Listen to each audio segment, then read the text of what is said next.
Robert Mugabe was the first prime minister and, later, first president of an independent Zimbabwe, formerly Rhodesia. A qualified teacher and able negotiator, he was regarded on his assumption of power as the one man capable of healing the wounds left by years of civil war. But his brutal suppression of a revolt by the Ndebele people of the South provided an early taste of the methods that would make Zimbabwe a byword for political repression and economic mismanagement. Robert Mugabe resigns as president of Zimbabwe. Video: Mugabe from freedom fighter to dictator at 93. Mr. Mugabe was the oldest serving head of state and one of Africa's longest leaders. In 1996, 4 years after his first wife Sally D., aged 59, Mr. Mugabe married his former secretary, Grace Marufu, 40 years his junior, in a tribal ceremony. Mr. Mugabe started his political career fighting against the white minority government of Ian Smith. He was detained for 10 years until 1974 before leaving for Mozambique, where he helped dictate the Zimbabwe African National Union's ZANU role in guerrilla warfare.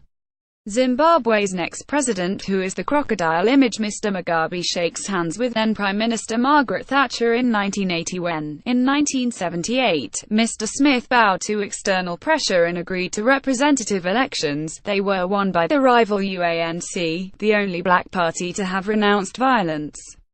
The UK and the US, however, refused to lift sanctions, and a conference of all parties was organised at Lancaster House in London. Mr. Mugabe, as leader of the ZANU, which drew support from the majority Shona people, attended the talks as effective prime minister-in-waiting. What next for Zimbabwe's crippled economy image? The former teacher married his one-time secretary Grace Marufu in 1990 and the ensuing elections. In March 1980, ZANU-PF Zimbabwe African National Union Patriotic Front won 57 of 80 seats in the new parliament, where a further 20 seats were reserved for the country's white minority. Mr. Mugabe himself survived 2 assassination attempts during the campaign. He became prime minister, but the result also gave rise to an uneasy coalition with his Zimbabwe African People's Union ZAPU rivals, representing the Ndebele. Anti-Mugabe rally. Truly Spinettingling image 1980. Mr. Mugabe and then UK Prime Minister Margaret Thatcher meted the year Rhodesia became Zimbabwe image 1979. Robert Mugabe and the Zimbabwe African People's Union ZAPU leader Joshua Nkomo at the Lancaster House talks that led to the end of colonial rule image 1980. Mr. Mugabe, then newly elected as Prime Minister of Zimbabwe, holds a press conference in his garden image 1982. Mr. Mugabe visited the Queen at Buckingham Palace with his first wife, Sally image 1984. Mr. Mugabe addressing a crowd at Harare Stadium a year after suppressing an armed rebellion in Ndebeleland image 1984. He was awarded Doctor Honoris Causa at the University of Harare, an institution he would later be Chancellor of image 1986. Mr. Mugabe leaves the scene of the African National Congress ANC officers that were bombed days earlier by a South African commando image 1986. Cuban President Fidel Castro shares a laugh with Zimbabwean President Canaan Bananarar and then Prime Minister Mr. Mugabe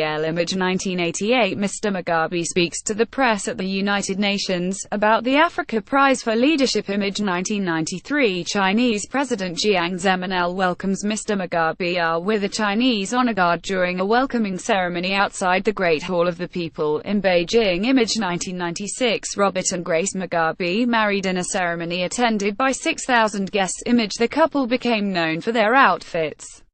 She was nicknamed First Shopper and Gucci. Grace image 2005. Mr. Mugabe was sometimes seen asleep in public in later years, such as here at an African Union meeting, but friends insisted he remained sharp of mind image. Mr. Mugabe addresses a rally in Sanyati, November 2005, on the eve of the senatorial elections image 2017. With his time in office drawing to a close, Mr. Mugabe was seen negotiating with generals.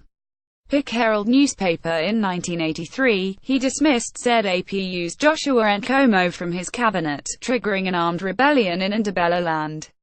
This was put down with marked brutality by elements of the new Zimbabwe army, whose training had been conducted along North Korean lines. Afterwards, in 1987, Mr. Mugabe marked his assumption of unchallenged power by abolishing the office of Prime Minister and declaring himself executive president. He was subsequently re-elected in 1990, 1996 and 2002, in elections where fairness was increasingly called into question. How Zimbabwe has collapsed under Robert Mugabe. Image Morgan Tsvangirai beat Mr. Mugabe in an election in 2008, but backed out of a runoff in the face of violence. Mr. Mugabe styles himself as the grander old man of African politics, with defenders saying his government achieved notable improvements in both health and education for the black majority. But he is reviled in the West as an authoritarian who mishandled the economy and resorted to violence to maintain power. The country's economy collapsed under his rule, and massive imports of foreign aid were needed simply to feed the people as hyperinflation hit from the late 1990s. Video: We are only targeting criminals around Mugabe. By 2009, Zimbabwe stopped printing its currency, and in 2015 it announced plans to completely switch to using the US dollar. Military intervention in the civil war in the neighboring Democratic Republic of Congo proved a heavy financial burden. But it was the forced distribution of land that proved decisive, turning what had been an exporter of food into a country with 5 million people dependent on food aid.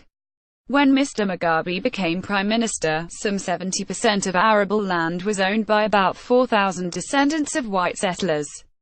Image: The Zimbabwean currency was hit by hyperinflation as the economy deteriorated, favoring a willing buyer, willing seller plan for the gradual redistribution of land. Little was achieved until Mr. Mugabe began using force in 1999 and 2000. Self-styled war veterans invaded white-owned farms, and the British public quickly became familiar with stories of beatings, rape and killings.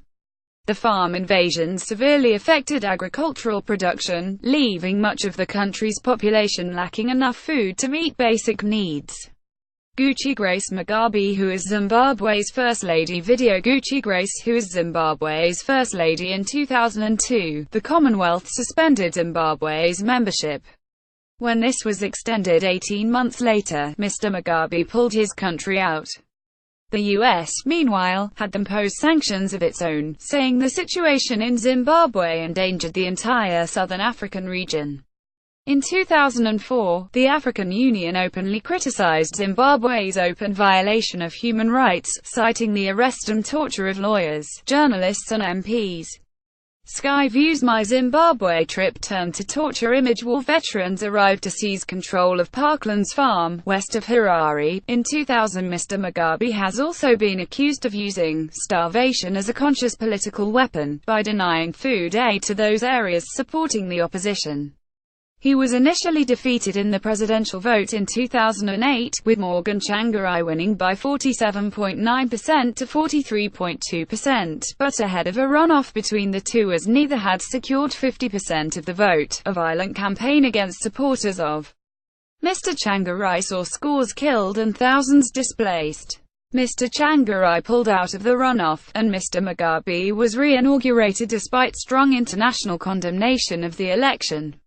Mr. Mugabe won another presidential election in 2013, but the ballots were widely not considered free or fair, with claims of vote rigging and fears over violence.